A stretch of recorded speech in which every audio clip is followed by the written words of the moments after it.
Now nucleic acid, food stuff में पढ़ चुके हैं कार्बोहाइड्रेट्स को, लिपिड्स को एंड प्रोटीन्स को। अब नेक्स्ट है न्यूक्लिक एसिड। न्यूक्लिक एसिड में क्या क्या प्रेजेंट होगा? कार्बन प्रेजेंट होगा, हाइड्रोजन प्रेजेंट होगा, ऑक्सीजन प्रेजेंट होगा, साथ में नाइट्रोजन एंड फॉस्फोरस भी प्रेजेंट होगा। अब सबसे पहले न्यूक्लिक एसिड को डिस्कवर किसने किया था? फ्रेडरिक मिशर ने। फ्रेडरिक मिशर जो साइंटिस्ट थे, इन्होंने सबसे पहले न्यूक्लिक एसिड को डिस्कवर किया था। पर उसको नाम क्या दिया था उन्होंने? न्यूक्लिन। न्यूक्लिक एसिड नहीं कहा था, उन्होंने क्या कहा? उसको न्यूक्लिन कहा। इसके बाद में और डिस्कवरी और इसकी फील्ड में रिसर्च हुई, तब जाके फिर क्या नाम दिया इसको? न्यूक्लिक एसिड नाम दिया। किसने? अल्टमान, रिचर्ड अल्टमान जो साइंटिस्ट हैं उन्होंने। क्यों? क्योंकि इसका नेचर कैसा होता है? एसिडिक होता है। ये क्या होते हैं? एसिड्स होते हैं। इससे क्या नाम दिया इसको? Nucleic acid. अब सारे जो भी कैरेक्टर्स होते हैं, जो जेनेटिक कैरेक्टर्स होते हैं, हेरिडिटरी कैरेक्टर्स होते हैं, वो सारे कौन कंट्रोल करता है? न्यूक्लिक एसिड कंट्रोल करके रखता है।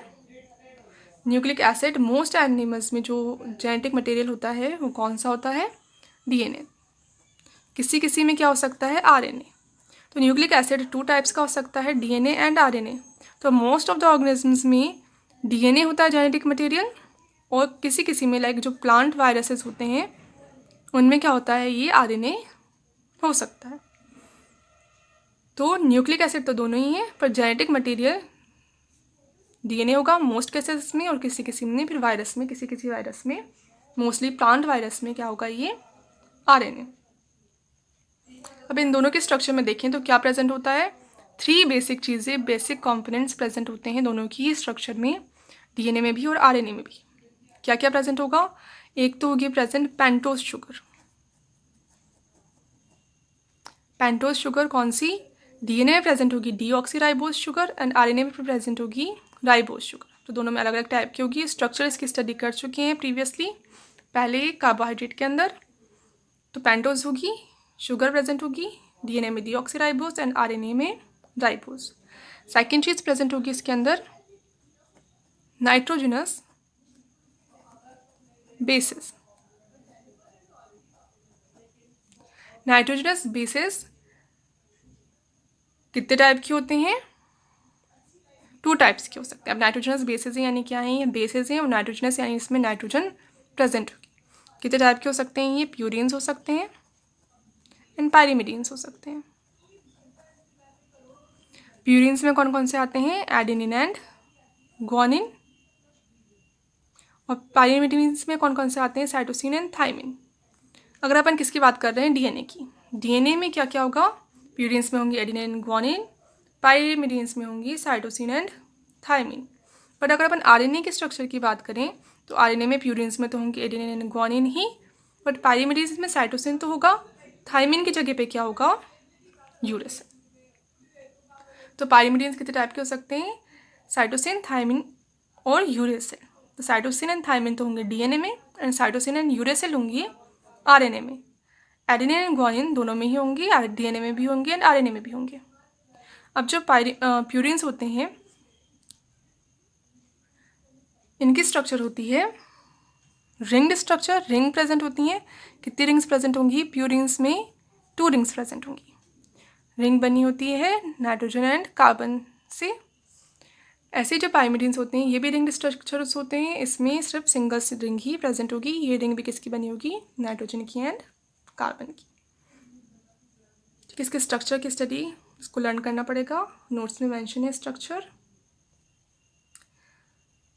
नाउ थर्ड जो होती है, थर्ड जो कंपोनेंट है इसका वो है phosphoric acid, phosphate group. Phosphate group में क्या प्रेजेंट होगा? फॉस्फेट प्रेजेंट होगा। वैलेंसी कितनी होती है इसकी? 4। तो OH डबल बॉन्ड OH, ये हो गए 1 2 3 4 5 वैलेंसी फॉस्फेट की कंप्लीट हो गई। अब इसमें हाइड्रोजन को ये कभी भी डोनेट कर सकता है, और ऑक्सीजन पे क्या चार्ज आ जाएगा फिर? नेगेटिव।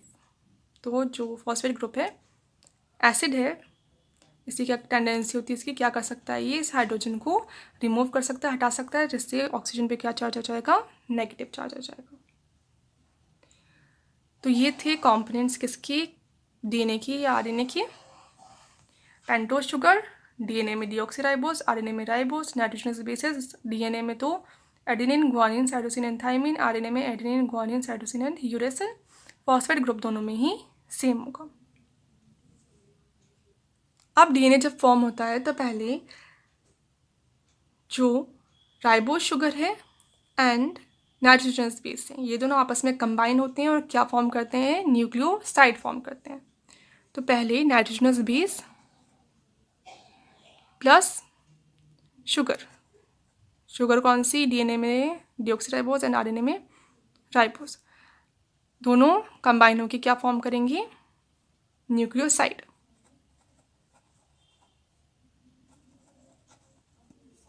ठीक है, इसके बाद न्यूक्लियोसाइड फॉस्फेट ग्रुप के साथ कंबाइन होकर क्या फॉर्म कर देगा, न्यूक्लियोटाइड।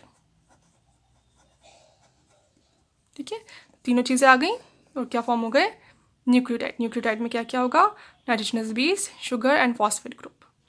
अब न्यूक्लियोटाइड, बहुत सारे न्यूक्लियोटाइड आपस में ज्वाइन होके, कितने, बहुत सारे, कितने भी हो सकते हैं, आपस में ज्वाइन होकर क्या बना देंगे, पॉलीन्यूक्लियोटाइड, चेन बना देंगे। तो न्यूक्लियोटाइड आपस में कंबाइन होंगी, क्या बना देंगी, चेन, पॉलीन्यूक्लियोटाइड। कौन से बॉन्ड से ज्वाइन होंगी, ये फॉस्फोडाइएस्टर बॉन्ड से। अब ये पॉलीन्यूक्लियोटाइड चेन बन जाएगी एक चेन, और पॉलीन्यूक्लियोटाइड बन जाएगी सेकंड चेन डीएनए के केस में, और दोनों चेन्स हाइड्रोजन बॉन्ड्स के थ्रू आपस में ज्वाइन हो जाएंगी और क्या बना लेंगी, डीएनए बना लेंगी। आरएनए के केस में आरएनए मोस्टली कैसे होते हैं, सिंगल स्ट्रैंडेड होते हैं, तो आरएनए में सिर्फ एक पॉलीन्यूक्लियोटाइड चेन रहेगी, वही रहेगी, ये दूसरी चेन के साथ हाइड्रोजन बॉन्ड का फॉर्मेशन नहीं करेगी। तो डीएनए तो होता है डबल स्ट्रैंडेड और आरएनए होता है सिंगल स्ट्रैंडेड। इसमें पॉलीन्यूक्लियोटाइड चेन 2 होंगी, दोनों के बीच में हाइड्रोजन बॉन्ड प्रेजेंट होंगे। इसमें सिंगल चेन होगी, हाइड्रोजन बॉन्ड्स एब्सेंट होंगी। अब कैसे बनाएंगे, जो नाइट्रोजनस बेस हैं, अगर नाइट्रोजनस बेस कौन सा, एडेनिन,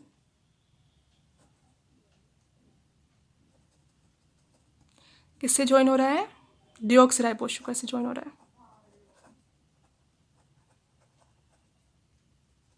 तब क्या फॉर्म होगा, डीऑक्सी एडिनोसिन।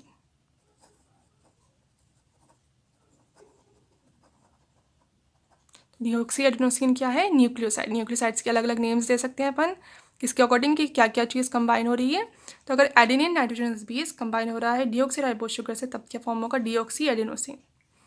ऐसे ही अब ये क्या क्या बनाएगा, आगे डीएनए बनाएगा, क्योंकि क्या है इसके अंदर, डीऑक्सीराइबोस शुगर है। ऐसे अगर एडेनिन कंबाइन हो रहा है राइबोस शुगर से,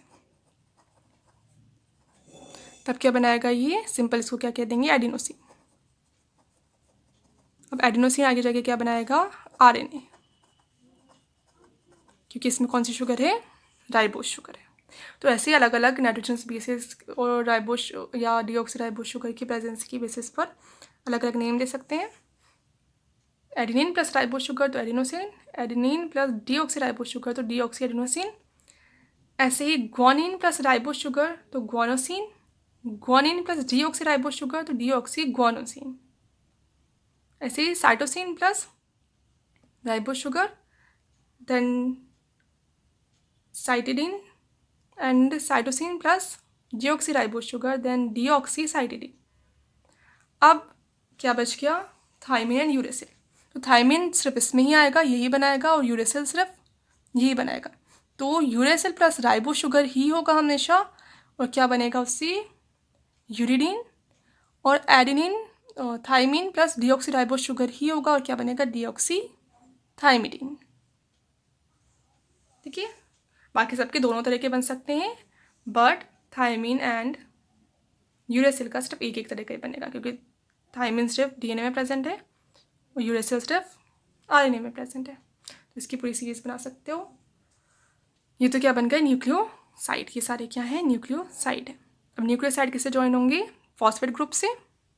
तो इनके भी अलग अलग टाइप के हो सकते हैं न्यूक्लियोटाइड भी। अगर एडिनोसिन्स किससे कंबाइन हो जाए, फॉस्फेट ग्रुप से कंबाइन हो जाए, तो क्या फॉर्म हो जाएगा, adenylic acid. Adenosine plus phosphate group क्या बन जाएगा, एडिनिलिक एसिड। ठीक है, ये क्या है, न्यूक्लियोटाइड है किसका, आरएनए का। ऐसे अगर डीऑक्सी एडिनोसिन और फॉस्फेट ग्रुप ऐड हो जाएंगे तो क्या बन जाएगा, डीऑक्सी एडिनिलिक एसिड। ऐसे ही guanosine plus ribo sugar, guanosine plus phosphate group add हो जाएगा तो क्या बन जाएगा, गोनिलिक एसिड। एंड इसमें क्या कर देंगे अपन, डीऑक्सी ऐड कर देंगे सेकेंड कंडीशन में। तो ऐसे ही न्यूक्लियोटाइड भी क्या होंगी, अलग अलग होंगी, अलग अलग न्यूक्लियोसाइड की बेसिस पर। अब जो न्यूक्लियोटाइड बन गए वो आपस में कनेक्ट हो जाएंगे। अब न्यूक्लियोटाइड कैसा दिखेगा, फिर स्ट्रक्चर उसका क्या क्या है इसके अंदर, एक तो है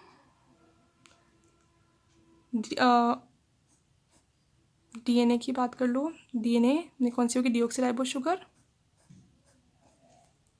क्या प्रेजेंट होता है यहाँ पे, OH प्रेजेंट होता है, यहाँ H, यहाँ पे H OH, और यहाँ पे होगा H, और यहाँ पे होगा CH2OH। ये first carbon, second carbon, third carbon, fourth carbon, ये फिफ्थ कार्बन। तो ये है राइबोज शुगर। राइबोज शुगर में अब क्या क्या अटैच हुआ है, एक तो अटैच हुआ है नाइट्रोजनस बेस। तो नाइट्रोजनस बेस कहाँ अटैच होता है इसकी, फर्स्ट कार्बन पे। तो यहाँ तो अटैच हो जाएगा इसका OH तो हट जाएगा, और क्या अटैच हो जाएगा, नाइट्रोजनस बेस। अब डबल रिंग्ड हो सकता है अगर क्या है प्यूरिन है, और सिंगल रिंग्ड हो सकता है अगर क्या है पिरिमिडीन है। यहाँ पे OH था, वो OH भी वाटर मॉलिक्यूल निकल जाएगा बाहर, उससे क्या ऐड हो जाएगा, फॉस्फेट ग्रुप। तो फॉस्फेट ग्रुप क्या था, OH था, तो OH का H और CH2 का OH, H और OH दोनों कंबाइन हो जाएंगे, वाटर मॉलिक्यूल निकल जाएगा। और यहाँ पे ये स्ट्रक्चर, ये किसका हो जाएगा, न्यूक्लियोटाइड का स्ट्रक्चर। अब ऐसे न्यूक्लियोटाइड आपस में फॉस्फोडाइस्टर बॉन्ड के थ्रू अटैच होकर क्या बना लेंगे, पॉलीन्यूक्लियोटाइड्स।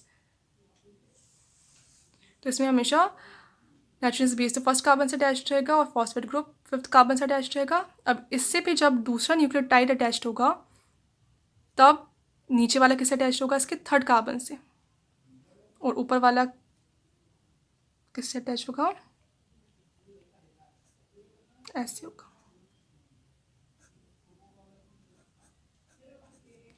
इसका थर्ड कार्बन और इस वाले का फिफ्थ कार्बन आपस में अटैच्ड। तो न्यूक्लियोटाइड का स्ट्रक्चर कैसा दिखेगा, पॉलीन्यूक्लियोटाइड का ऐसा। ये एक सिंगल न्यूक्लियोटाइड था, अब इसका ये first second third fourth fifth carbon. First carbon से न्यूक्लियोटाइड की नाइट्रोजन बेस अटैच्ड है, फिफ्थ कार्बन से फॉस्फेट ग्रुप अटैच्ड है, ये एक न्यूक्लियोटाइड। अब इसका जो थर्ड कार्बन है वो फिर सेकंड न्यूक्लियोटाइड की फिफ्थ कार्बन से अटैच्ड हो जाएगा। इसके किससे अटैच्ड है, ये फिफ्थ कार्बन से अटैच्ड है। तो थर्ड एंड फिफ्थ वाले कार्बन आपस में अटैच्ड रहेंगे